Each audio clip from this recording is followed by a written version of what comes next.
Hi dear Truth Warriors, welcome back to the channel. For those of you who don't know me, I am Petra Van Dale, life coach, advocate for survivors of narcissistic and emotional abuse, and since the past 2 years, a breathwork practitioner. Today I would love to spend some time just speaking about radical self-care, because this is something that we all need to do. This is part of doing our inner work when we are in the aftermath, when we are recovering from narcissistic abuse.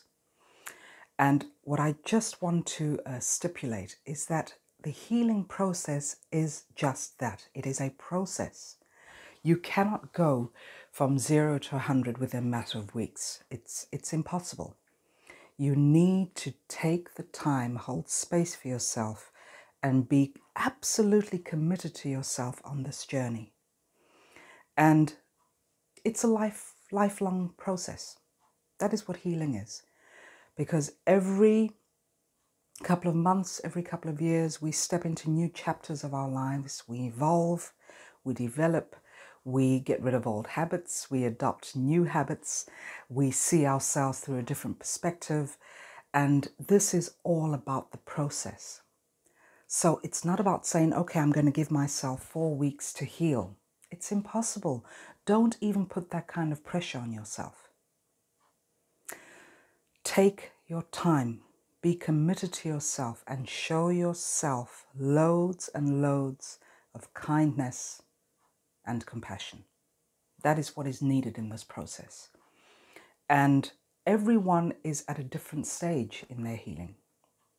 Some of you might be through the healing.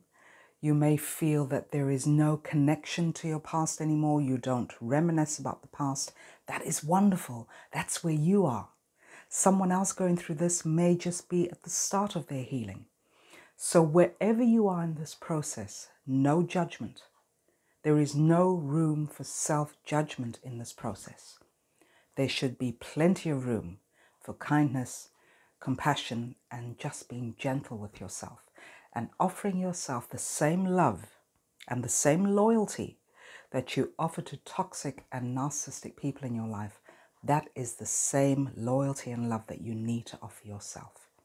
It's all about taking your focus away from the external to the internal, back onto yourself. And there is nothing selfish about that. It's self-care. So the radical part of self-care, this is just one way of going about it, is to re-identify yourself and not be defined by your experiences. They are experiences. How traumatic they may have been, how painful, they are experiences, but they do not define who you are. That is up to you. That is an inside job. And when growing up in a dysfunctional home with toxic parents, or maybe one parent, being involved with narcissistic people through way of friendship, through way of work, through way of romantic relationships, what happens in this process of abuse is that you are programmed by the narcissist to become invisible. You do not feel seen, you don't feel heard, you don't know who you are, you don't know what your values are. So when you get into your healing, it is very important to give the focus to yourself. And one way of doing it is by having deep, honest, raw, painful conversations with yourself. And to start getting to know yourself at a totally different level. And sometimes you have to start, well, not sometimes, all times you have to start from the ground and build yourself up. So when you go through life not knowing who you are, then it's time to stop, take a breath, and get into conversation with yourself. This is the way you build up a friendship with you. This is the way you build up the trust with you.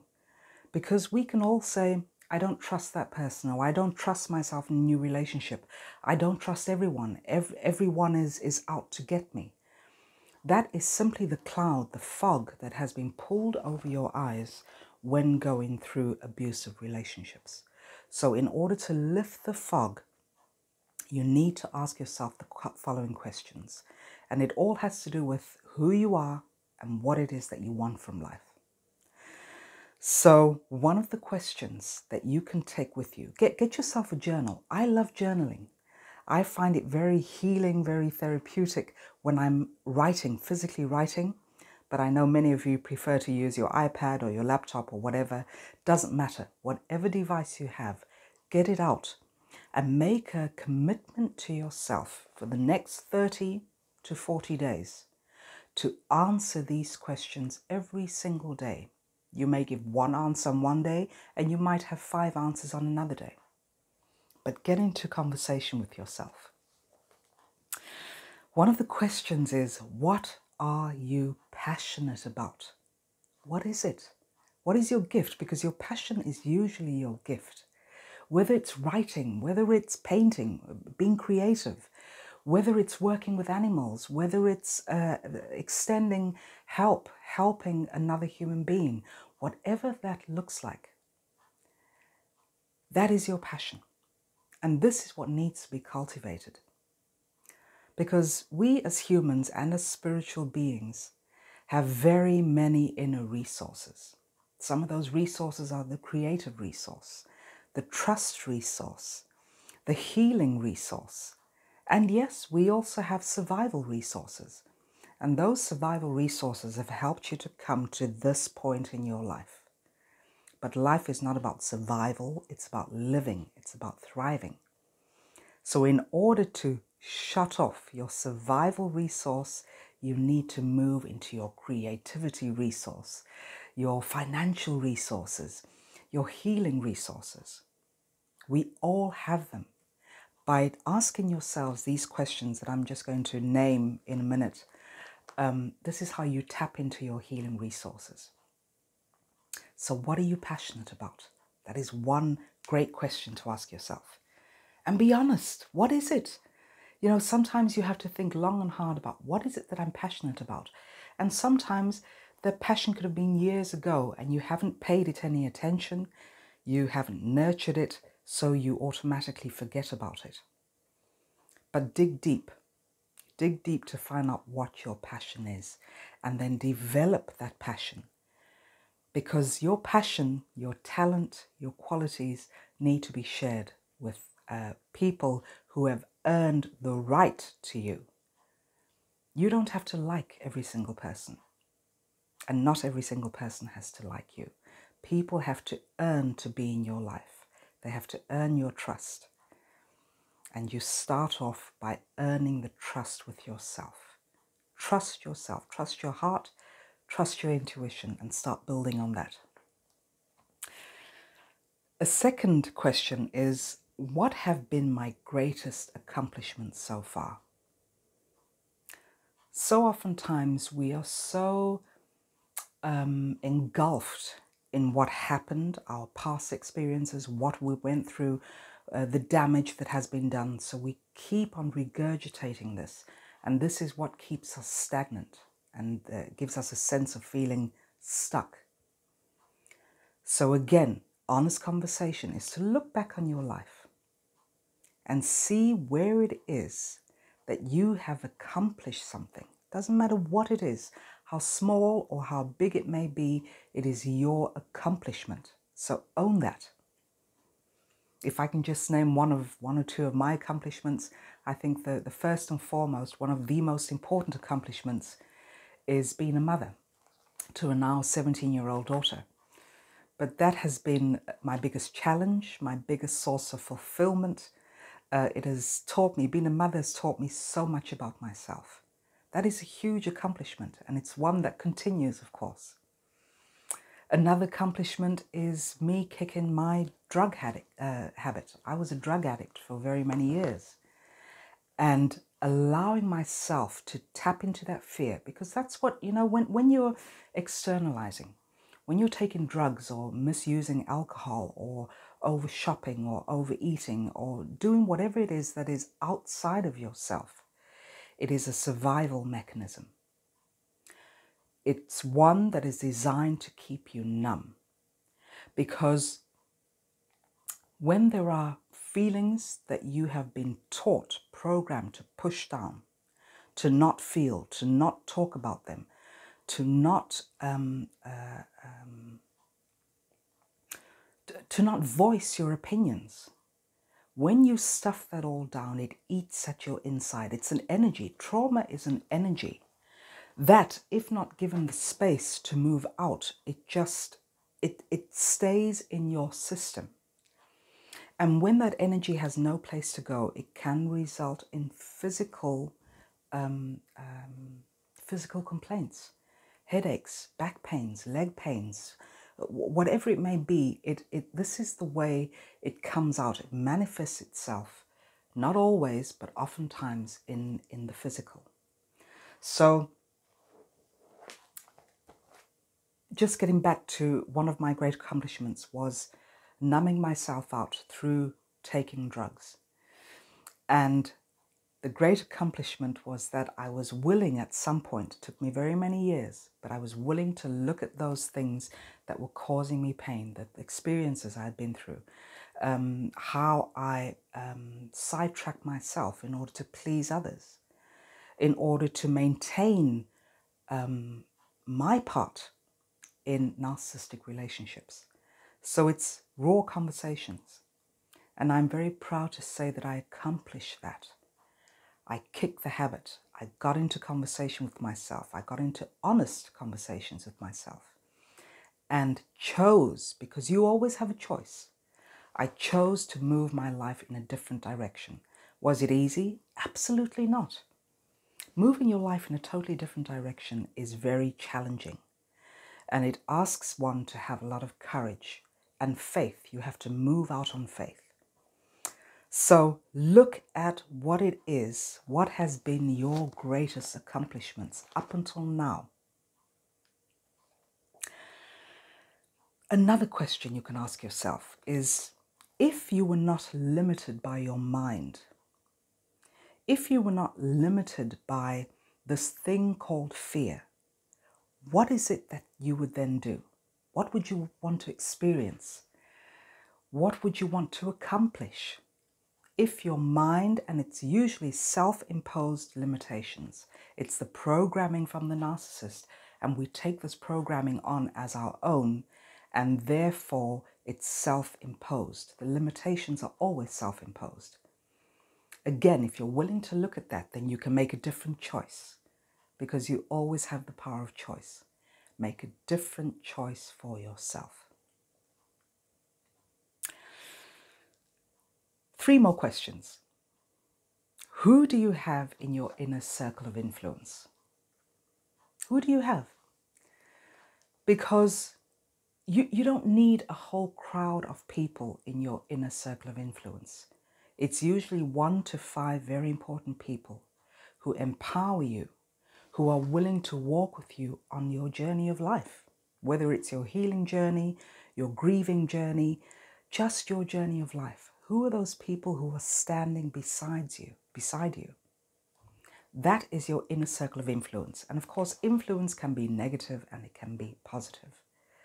It's to look at what is empowering you. The conversations that you are having with your inner circle. Are they empowering conversations? Are they fun-filled conversations? Or are they abusive conversations? And if you notice that these conversations in your inner circle of influence are having a negative, disempowering effect on you, then you can make a different choice. Remove yourself from that inner circle. Detox, remove those people from your inner circle. It's all about you. So you have the right to remove people from your life, to remove yourself from certain situations if it is not empowering or helpful to you. Another question that may seem very shallow, but it isn't, is what do I like to do? So often we are caught up in what you don't like, what you don't want. Turn that question around. What do I like? What do I want? What do I want to experience? And it can be as simple as asking yourself, what is my favorite color? What's my favorite fabric? What's my favorite scent? How do I like my home to be designed? What colors, what textures? It can be as simple as that. But this is you starting from the ground and building yourself up. A final question is, how compassionate are you willing to work with yourself to get where you want to be? So how compassionate are you willing to work with yourself? As I said at the beginning of the video, there is no room in your healing process. There should not be any room for self-judgment, self-hatred. You have imposed that on yourself through the toxic relationships for the longest time. And now again, it's time to make a different choice. So the healing process is a challenge, but it is possible. It is absolutely possible. So self-judgment shouldn't be in the room, shouldn't be there. It's about having that compassion for yourself. How willing are you, how compassionate are you willing to be towards yourself? And apply that compassion and that kindness and that loyalty as you did to the toxic person in yourself, in your life. Apply that same value to yourself. So again, be honest about this, because you can verbalize the desire to heal. But with verbalizing comes action. You have to take action steps. You have to put those words into action. And even if it means taking one step at a time, which is really all you can do, taking one step at a time, every single day is going to get you where you are to where you want to be. And to take that process, hold it in reverence, be honest, be trustworthy with yourself, all these great qualities. Because, you know, life can be as beautiful, productive and fulfilling as you wish it to be. But it is about moving from your head back into your heart. Because your head is your ego. When we speak of survival mechanisms, it's your ego. This is again how you've been programmed. Your ego is telling you there's a danger threat. I'm going to keep you safe. So stay in the comfort zone. The ego is very comfortable in the uncomfortable zone. So when you start to tread new waters, when you start to make new choices for your life, in order to evolve, in order to develop, your ego is going to try and shut that down. It's going to try and say to you, I'm going to protect you because you are in danger. Well, this is not a real danger. It is a perceived threat. It's not real. So by telling your ego, I hear you, don't judge it, I hear you, but I'm not going to engage with you at this moment. I'm moving back into my heart space. It's like clouds, you know, when you have a beautiful day and now and then you see clouds drifting by, you don't stop and analyze every single cloud. The same way with your thoughts. Those thoughts are like clouds that are passing by. You can see them, you can acknowledge them, and then you can just watch them go by. You don't need to grab them and analyze them. So this is the same way for your thoughts. Don't analyze them, just let them be. Because when you start to analyze, when you start to feed into it, this is when they grow. So acknowledge without judgment and then move on. These are just a few tips, but I feel personally these are questions that I have answered for the longest time. I journal as often as I can, and I wanted to offer you these questions to get into your own book of healing and apply them to your life and get to know yourself from a totally different perspective. And in doing so, you know, when you're building a friendship with yourself, because that's in fact what you are doing, when you're re-identifying yourself and healing yourself, you are also getting into a very deep, very intimate friendship with yourself. This is very important. So once that is solid, when you have a solid friendship with yourself, when you can trust yourself, that is what you are going to show and demonstrate to the outside world. But put yourself first. Make yourself a priority. This is what is needed on the journey of healing. So wishing you continued success and continued courage and strength. And looking forward to speaking to you all very soon again. Take care of yourselves. Bye now.